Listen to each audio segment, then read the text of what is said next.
El 23 de julio de 2024, una mujer de 84 años salió de una lavandería en el este de Londres, cabello plateado suelto, rostro sin maquillaje, una camisa pálida cubriendo su cuerpo y un pañuelo rojo anudado casualmente alrededor del cuello. Sin séquito, sin flashes, sin poses preparadas, solo una presencia tranquila, caminando bajo la luz de la tarde. En cuestión de horas, ese momento espontáneo se difundió por internet. El mundo se dio cuenta rápidamente de quién era Julie Christie, la fuerza etérea de los años 60. Una mujer que en su día hizo temblar Hollywood con solo una mirada de esos ojos expresivos e inolvidables. Hizo que Warren Beatty se planteara casarse. Rechazó un papel de chica Bond, ganó un Oscar y, luego, desapareció. No con una despedida dramática, sin comunicado de prensa, sin grandes adioses, simplemente se alejó, como si los focos nunca hubieran sido suyos. ¿Por qué una de las mujeres más adoradas de su época se retiró tan completamente de la fama? ¿Qué hay debajo de la superficie del glamour? ¿Debajo de la belleza atemporal y los papeles legendarios? Quizás siempre fue algo más profundo, el espíritu de una artista y una mujer que se negó a vivir según el guión de otra persona. La historia de Julie Christie no es solo una historia de brillantez cinematográfica, es una historia de libertad radical. Es una historia sobre el valor de mantenerse fiel a uno mismo, incluso cuando todo el mundo te está mirando. Nacida el 14 de abril de 1940 en las exuberantes colinas del noreste de la India, en la plantación de té Shinglong, en Chabua, Assam, llegó al mundo lejos de las alfombras rojas, ya destinada a trazar su propio camino. Su padre, Frank St. John Christie, era un administrador de plantaciones británico, y su madre, Rosemary Ramsden, una pintora galesa. Desde el momento en que nació, Julie vivió entre dos extremos, la estricta disciplina del régimen colonial británico, por un lado, y la naturaleza artística y libre de su madre, por otro. Julie tenía una media hermana llamada John Christie, fruto de la relación de su padre con una trabajadora india de la plantación, una relación considerada vergonzosa en el contexto de la sociedad colonial.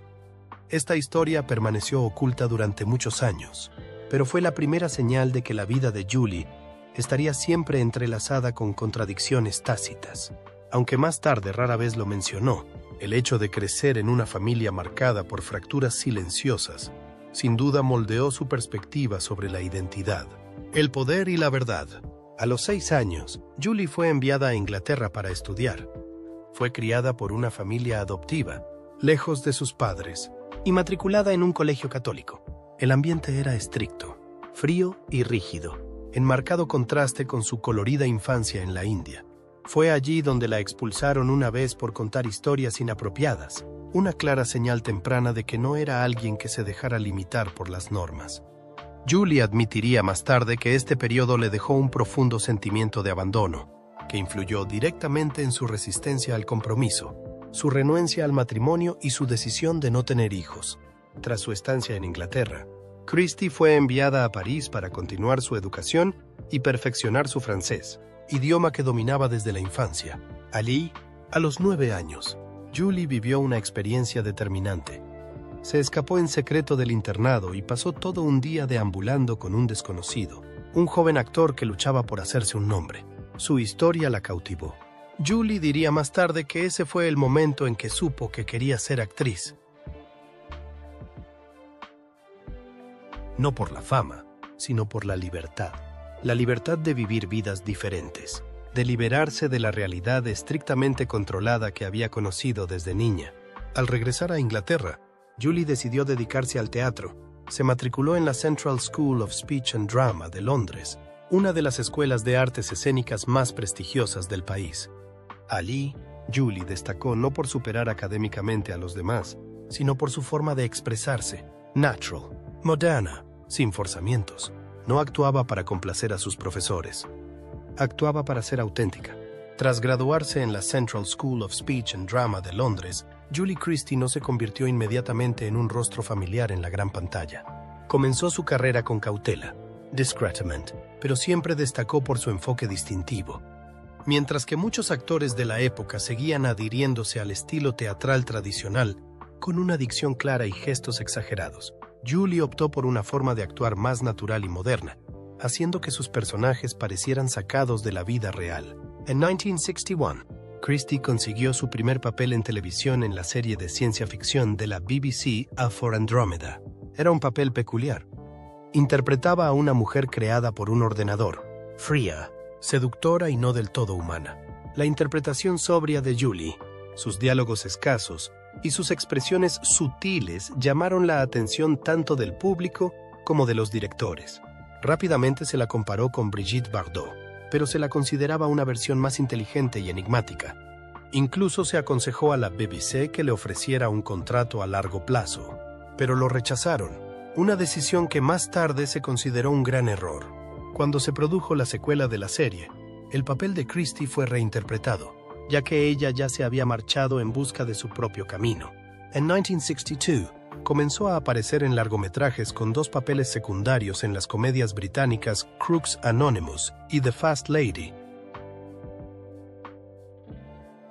Ambas películas eran entretenidas y ligeras, y no generaron mucho revuelo en torno a Christie, pero le dieron la oportunidad de acostumbrarse a la cámara y aprender los aspectos técnicos del cine. Fue una época en la que observó en silencio, aprendiendo cómo se hacían las películas desde dentro, dispuesta a desempeñar papeles secundarios como preparación para un gran salto adelante. Esa oportunidad llegó en 1963, cuando fue elegida para interpretar a Liz en la película Billy Liar, una joven rebelde, libre y seductora que se negaba a dejarse limitar por un pueblo aburrido o por hombres tímidos que temían vivir con honestidad. La escena en la que Liz camina por la calle con una minifalda, con la cabeza bien alta, pasando ante todas las miradas sin mirar atrás, se convirtió instantáneamente en un símbolo del despertar de las mujeres británicas en la década de 1960. Lo que pocos saben es que el papel de Liz estaba originalmente destinado a la actriz Topsy Jane, que tuvo que retirarse por problemas de salud. Julie fue contratada en el último momento. Con poco tiempo para prepararse, Christie llegó al plató y dejó boquiabierto a todo el equipo. El director John Schlesinger, conocido por su meticulosidad, admitió: «Julie no actúa, vive como si fuera realmente Liz». La película fue un éxito sorpresa y la crítica la aclamó como el nacimiento de un nuevo icono. Julie Christie, poco convencional, tranquila y alejada de los escándalos, seguía siendo imposible de ignorar cada vez que aparecía en pantalla. 1965 fue el año en que nadie pudo ignorar el nombre de Julie Christie. En ese solo año interpretó 2 papeles completamente opuestos, cada uno de los cuales dejó huella en la historia del cine. Diana Scott, una modelo espontánea y conflictiva en Darling, y Lara Antipova, una mujer gentil pero ferozmente amorosa en Dr. Zhivago. En Darling, Julie encarnó el símbolo de los locos años 60, una generación de mujeres urbanas modernas, rebeldes e inflexibles. La película ahondaba en el vacío que se escondía tras la brillante superficie de la clase alta, y Christie, con su mirada fría y penetrante y su tono deliberadamente plano, hacía que Diana resultara inquietantemente real. El Oscar a la mejor actriz le fue otorgado de forma indiscutible, pero lo que la gente recordó con igual intensidad fue el traje que lució para recoger el premio, un brillante traje pantalón dorado, diseñado y cosido por ella misma. Se convirtió en la primera mujer en llevar pantalones en el escenario de los Oscar, rompiendo las rígidas normas de la moda de Hollywood con un simple gesto y sin pedir disculpas. Ese mismo año, Christie protagonizó Dr. Zhivago, de David Lean, una de las epopeyas más exitosas de todos los tiempos. En el papel de Lara, Julie interpretó a una mujer rusa frágil y resistente, atrapada en la agitación de la guerra y la separación. Su química en la pantalla con Omar Sharif era tan intensa que algunas escenas fueron recortadas por ser demasiado provocativas para los estándares de la década de 1960. La película ganó 5 premios Oscar y se convirtió en un fenómeno mundial. En solo unos meses, Christie pasó de ser una estrella en ascenso a convertirse en un rostro internacional. La revista Time no solo la bautizó como el año de Julie Christie, sino que también declaró que lo que Julie Christie llevaba puesto tenía más influencia en la moda que toda la ropa de las 10 mujeres mejor vestidas juntas, y no exageraban. Desde sus pañuelos, sus jerseys de cuello alto hasta su estilo desenfadado y transgresor, Julie inventó un tipo de moda que rechazaba la moda en sí misma. Las jóvenes de toda Europa y América se apresuraron a imitarla.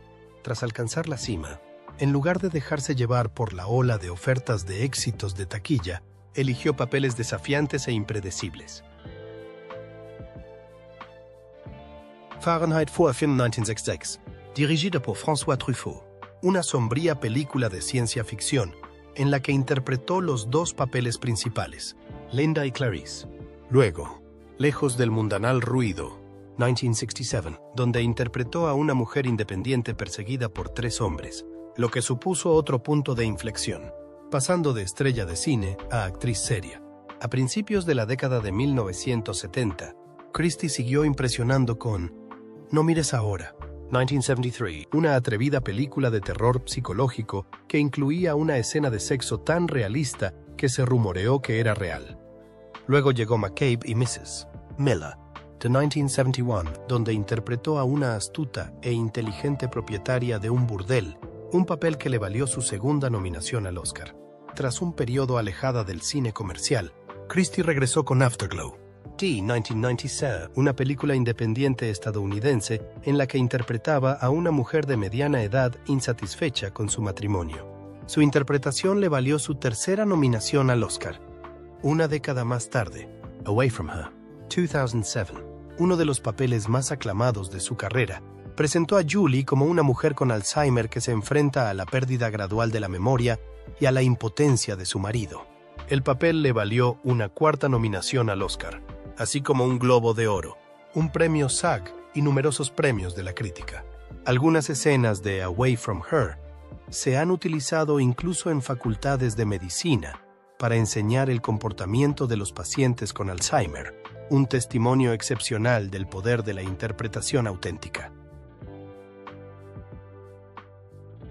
Julie Christie puede haber sido el símbolo de la belleza y la inteligencia de toda una generación, pero su vida personal nunca fue un cuento de hadas.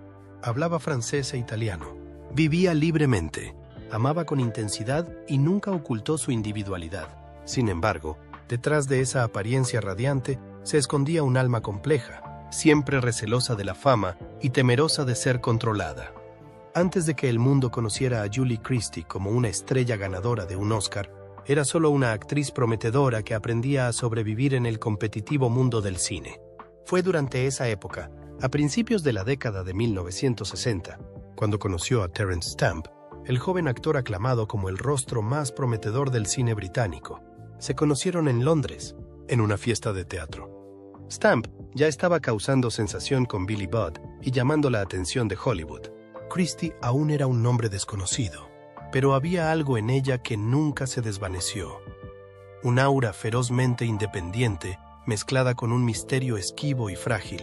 Stamp, un hombre atraído por las mujeres que no podía comprender fácilmente, quedó cautivado al instante por el enigmático silencio de Christie. Pasaban horas hablando de literatura, cine europeo, política y lo absurdo de la fama. No era un romance apasionado, sino una profunda resonancia, casi como almas gemelas, pero siempre manteniendo una cierta distancia. Stamp dijo una vez en una entrevista: Julie no necesita a nadie para destacar. Entra en una habitación en silencio y todos los demás se callan. Ambos estaban al borde del estrellato y, en cierto modo, eso fue lo que los separó. Stamp comenzó a pasar más tiempo en Estados Unidos, mientras que Julie entraba en su fase de éxito en el Reino Unido. Cuando le ofrecieron el papel de Liz en Billy Liar, el papel que la llevó al estrellato, Stamp fue el primero en leer el guión con ella y la animó a seguir sus instintos. Sin embargo, el tiempo, la distancia y, en última instancia, los objetivos vitales divergentes hicieron que su vínculo se desvaneciera. No hubo ruptura oficial, ni discusiones, ni traición. Solo dos personas que tomaron caminos diferentes y ninguna de las dos dio marcha atrás. Lo más destacable fue que, durante años, siguieron hablando el uno del otro con profundo respeto. Stamp dijo una vez: «Nunca he conocido a nadie como Julie. Nadie me ha confundido como ella y nadie me ha hecho estar tan callado durante una conversación». Julie, por su parte, rara vez hablaba en público sobre Terence, pero cuando le preguntaban por su relación, respondía simplemente: «Él me entendía más de lo que yo creía». antes de que Julie Christie se hiciera mundialmente famosa por Dr. Zhivago O'Darling. Vivió con un hombre llamado Don Besant, un pintor, no famoso, que no formaba parte de la industria del entretenimiento, pero que desempeñó un papel fundamental en los primeros años de su carrera. Julie y Don se conocieron alrededor de 1962, cuando ella acababa de empezar a conseguir pequeños papeles en televisión. En aquella época, Julie aún no era una estrella y Don era un joven artista tranquilo. Rápidamente se mudaron juntos y vivieron como un matrimonio en un pequeño piso de Londres. A Don no le gustaba la atención pública y Julie tampoco la necesitaba en aquella época. Se comprometieron en 1965, pero nunca se casaron. Christie describió una vez esta relación como la vida más estable que había tenido nunca. Don era de voz suave, gentil y siempre la dejaba ser ella misma, sin maquillaje, sin papeles que interpretar. Cuando Julie ganó el Oscar en 1966, fue Don quien la acompañó de vuelta a Londres. Los dos fueron fotografiados en el aeropuerto, pero la prensa no sabía quién era él. Para Julie, eso era ideal. Nunca le gustó hacer pública su vida privada. Sin embargo, a medida que la carrera de Julie despegaba, las cosas empezaron a cambiar. Ella tenía que viajar constantemente para rodar en distintos países, mientras que Don seguía anhelando una vida tranquila y estable. Poco a poco se fueron distanciando, no por conflictos, sino porque querían vivir vidas diferentes. En 1967, se separaron. En 1966, en el estreno real de Born Free en Londres, Warren Beatty, que por entonces ya era uno de los actores más famosos de Hollywood, vio a Julie Christie por primera vez. Ella estaba haciendo cola para saludar a la reina Isabel II, vestida con sencillez pero llamativa, sin posar ni sonreír. Beatty, que asistía al evento con su entonces novia, la actriz Leslie Caron, se dio la vuelta solo para ver a Julie una vez más. Para un hombre que había conocido a casi todas las estrellas de Hollywood, esa sola mirada fue suficiente para saberlo. Ella era diferente a todas las demás. Beatty le pidió a su amigo, el diseñador de producción Richard Silbert, que había trabajado con Christie en Petulia, que los presentara. Julie aceptó una llamada telefónica. Beatty voló inmediatamente a San Francisco, donde ella estaba rodando. Su primer encuentro fue todo menos romántico, directo, frío y algo tenso, pero ambos eran personas que no creían en las primeras impresiones. Preferían la complejidad. Unos meses más tarde, después de que ambos hubieran terminado sus relaciones anteriores, se convirtieron oficialmente en pareja. Durante los 7 años que estuvieron juntos, de 1967 a 1974, Julie y Warren nunca vivieron bajo el mismo techo, pero eran una presencia constante en la vida del otro. Mantuvieron sus propios espacios, pero aparecían juntos en los momentos clave, estrenos de películas, alfombras rojas e incluso decisiones profesionales. Julie protagonizó 3 películas con Betty, McCabe and Mrs. Miller, Shampoo y Heaven Can Wait. Pero lo más importante es que compartían una visión del mundo, que el arte podía cambiar el mundo, pero la fama no. Betty dijo una vez, «Nunca he conocido a nadie como ella. Julie no necesita decir nada. La gente se queda en silencio solo para escucharla pensar». Aún así, la relación no fue fácil. Julie se tomaba el amor muy en serio. Creía en la fidelidad, pero no en el matrimonio ni en tener hijos. Beatty, por su parte, le pidió matrimonio, pero Christie lo rechazó. No quería tener hijos, no quería estar atada por formalidades.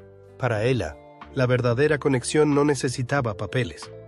Pero por eso, Beatty creía que si no estaban casados, amar a otra persona no se consideraría una traición. Christie no estaba de acuerdo. Le quería, dijo una vez, pero no podía soportar la sensación de ser compartida. A lo largo de 7 años, Christie perdonó muchas veces, guardó silencio muchas veces, pero al final se cansó. Beatty seguía queriéndola, seguía llamándola esposa entre sus amigos e incluso le dijo que la apoyaría como un marido si rompían. Pero Julie no necesitaba nada de eso. Era independiente, orgullosa y decidió marcharse. El romance terminó en silencio. Siguieron siendo amigos y continuaron respetándose mutuamente. En 1981, Beatty escribió el guión de Reds con un papel protagonista pensado para Julie, pero ella lo rechazó. No porque no quisiera ayudarle, sino porque creía que el papel debía interpretarlo una mujer estadounidense, no ella. El papel finalmente fue para Diane Keaton, que recibió una nominación al Oscar. Aún así, al final de Reds, Beatty incluyó un homenaje a Jules en 2000, cuando Warren Beatty recibió el premio Irving G. Thalberg de la Academia. Christie apareció en el video homenaje, no como invitada de honor, sino como una vieja amiga, presente en el momento justo. Tras separarse de Warren Beatty en 1974, Julie Christie no se lanzó a otra relación duradera. Optó por una vida más privada, alejándose de los círculos sociales de Hollywood y distanciándose del ruido innecesario. Los hombres que vinieron después no sustituyeron a nadie. Fueron simplemente compañeros durante diferentes etapas de su vida. Cada relación le aportó su propia experiencia, pero ninguna la alejó del camino que había elegido. El primero fue el músico y productor musical Brian Eno. Christie lo conoció a finales de la década de 1970. Vivieron juntos durante un tiempo en la campiña inglesa, en un lugar donde nadie les molestaba y nadie tenía por qué fijarse en ellos.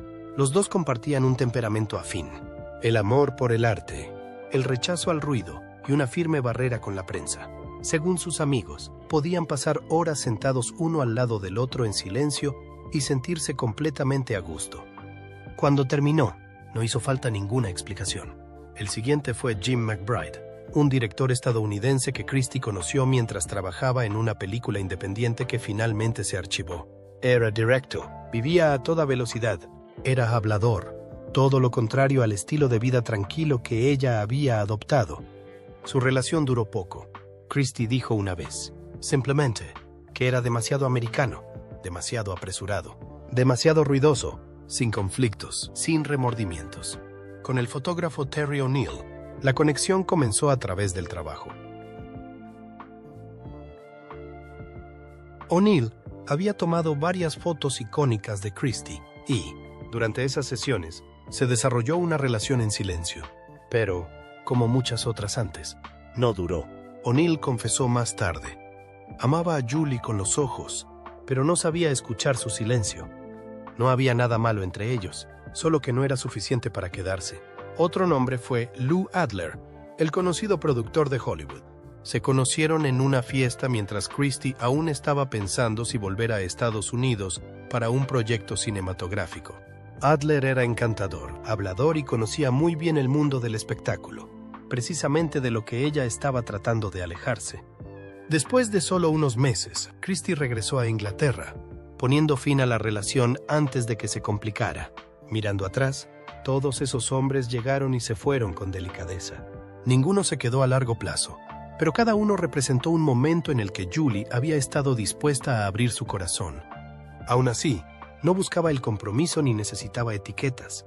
Después de Betty, siguió amando, pero a su manera, lentamente, de forma independiente y con una intención clara. Y cuando eligió la soledad, fue simplemente porque encontraba más consuelo en la tranquilidad. Tras una serie de relaciones sin compromiso y despedidas discretas, Julie Christie finalmente encontró un compañero para toda la vida. En 1979, conoció a Duncan Campbell, un periodista de investigación escocés, en un evento social en Londres. Campbell no era director ni artista, sino que provenía del mundo de la verdad, de las denuncias de injusticias, del periodismo contundente sobre el poder y la corrupción. Precisamente las cosas que siempre le habían importado a Christie, pero que rara vez había encontrado en el amor.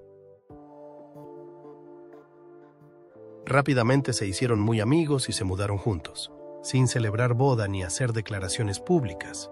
Durante más de 30 años, evitaron llamar la atención y vivieron tranquilamente en una casa en el East End de Londres.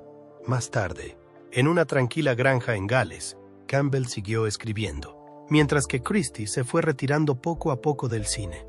Compartían una filosofía de vida, no necesitaban ruido ni la aprobación de la multitud. En 2007, algunos periódicos informaron de que Julie y Duncan se habían casado en secreto en la India. La noticia sorprendió al público, ya que todo el mundo daba por hecho que eran compañeros de toda la vida sin papeles. Pero cuando se le preguntó, Christie se limitó a reír y dijo: «Tonterías, llevo casada toda la vida. No creáis lo que leéis en los periódicos». Esa respuesta negaba y confirmaba la noticia, tal y como ella siempre había manejado su vida privada, sin negar nunca la verdad. pero sin dejar que otros decidieran qué era verdad. A diferencia de los hombres que la habían precedido, Campbell nunca intentó robarle el protagonismo a Julie, simplemente se mantuvo a su lado, en silencio. No crearon arte juntos, pero compartían un idealismo, una preocupación por la sociedad, el activismo medioambiental, la oposición a la energía nuclear y la solidaridad con los olvidados. Julie no necesitaba amar a nadie más, porque por primera vez en su vida no tenía que dar explicaciones, no tenía que hacer sitio a nadie más y no tenía que protegerse del dolor. Aunque nunca lo hicieron público, los que les rodeaban veían la relación con Campbell como el único refugio seguro de Julie Christie. No porque se casaran, sino porque permanecieron juntos en paz y en igualdad de condiciones. En un mundo en el que todo corre el riesgo de convertirse en noticia, ellos eligieron lo contrario, la tranquilidad, y en esa tranquilidad resistieron. Julie Christie no acumuló cientos de papeles, no apareció constantemente en televisión y nunca se dedicó a la producción o la dirección como muchos de sus contemporáneos. Sin embargo, con solo un puñado de papeles protagonistas y una serie de elecciones poco convencionales, dejó un legado cinematográfico definido por la autenticidad, la profundidad y una feroz independencia. En el cine, fue un símbolo de los años 60 y 70, no solo por su belleza natural, sino por un estilo de actuación moderno, discreto pero poderoso. Sus papeles, Diana en Darling, Lara en Dr. Zhivago y sus personajes en No mires ahora, McCabe y Mrs. Miller, Afterglow y Lejos de ella, retrataban a mujeres complejas, contradictorias, pero siempre en control. Gone Away from Her. Su interpretación fue tan aclamada que se utilizó en las facultades de medicina como ejemplo de comportamiento de un paciente con Alzheimer, un honor muy poco común para un papel cinematográfico. Pero la influencia de Christie se extendió mucho más allá de la pantalla. La revista Time dijo una vez que tuvo más impacto en la moda que las 10 mujeres mejor vestidas juntas. Cuando aceptó su Oscar con unos pantalones de pierna ancha, se había consolidado. No solo cambió la imagen de la actriz de Hollywood, sino que acabó con la idea de que solo los vestidos pertenecen al escenario. A partir de entonces, lo que vestían las mujeres ya no era algo que requiriera permiso. En la vida, Julie Christie fue una de las primeras en desafiar las expectativas convencionales que se imponían a las mujeres en el mundo del espectáculo. No se casó por presión social, no tuvo hijos a menos que realmente lo deseara, no vivió en Hollywood por su carrera y no tuvo miedo de hablar sobre la evasión fiscal, la ética en la industria o las preocupaciones medioambientales. Se convirtió en un icono tácito para una generación de mujeres modernas, aquellas que se atrevieron a elegir lo que realmente querían, incluso cuando no estaba de moda. A pesar de no aparecer con frecuencia en público, el nombre de Christie sigue apareciendo en las listas. Las mejores actrices británicas, las estrellas más influyentes de los años 60, las primeras iconos feministas y, quizás, el título más importante de todos, una mujer que vivió la vida completamente según sus propios términos, de principio a fin. A sus 84 años, Julie Christie ha desaparecido casi por completo del mundo del espectáculo, sin redes sociales, sin entrevistas, sin apariciones en la alfombra roja. Vive en una modesta casa en Gales con su marido, el periodista Duncan Campbell, criando ovejas, plantando árboles y paseando todos los días. Cuando fue vista por primera vez en 8 años, en julio de 2024, en una lavandería del este de Londres, llevaba una camisa azul claro, un pañuelo rojo, gafas de sol y su cabello plateado natural. Una imagen totalmente diferente a la de la sirena de la pantalla que iluminó los años 60. Christie lo tuvo todo. Un Oscar, una belleza legendaria y una influencia que se extendía tanto al mundo de la moda como al del cine. Sin embargo, decidió dar un paso atrás, no porque su momento hubiera pasado, sino porque eligió un camino diferente, sin ruido, sin la necesidad de ser recordada al estilo de Hollywood. Para ella, el éxito no consistía en cuánta gente la aplaudía, sino en ser capaz de mantenerse fiel a sí misma después de todo. En un mundo en el que la fama desvía tan fácilmente a las personas de su camino, Julie Christie decidió desaparecer para vivir con autenticidad. Y quizás sea precisamente por eso por lo que, incluso en su ausencia, su nombre sigue inspirando un respeto silencioso. Julie Christie nunca intentó complacer a las masas. No persiguió la eterna juventud, no vivió para los premios, no se amoldó a los estándares de Hollywood, brilló con luz propia y luego se alejó discretamente de los focos para vivir una vida que solo ella consideraba suficiente. No todo el mundo puede hacer eso, especialmente alguien que en su día estuvo en el centro de una época. La historia de Julie no es la de una estrella caída, sino la de una mujer que eligió lo que era correcto para ella, incluso cuando no estaba de moda. Y quizás ese tipo de libertad sea la forma más auténtica de grandeza. ¿Qué es lo que más te impresiona de la vida de Julie Christie? ¿Una interpretación, una decisión audaz o la forma en que desapareció entre la multitud dejando una huella inolvidable? Comparte tu opinión en los comentarios a continuación. No olvides darle a me gusta si crees que esta historia merece ser compartida.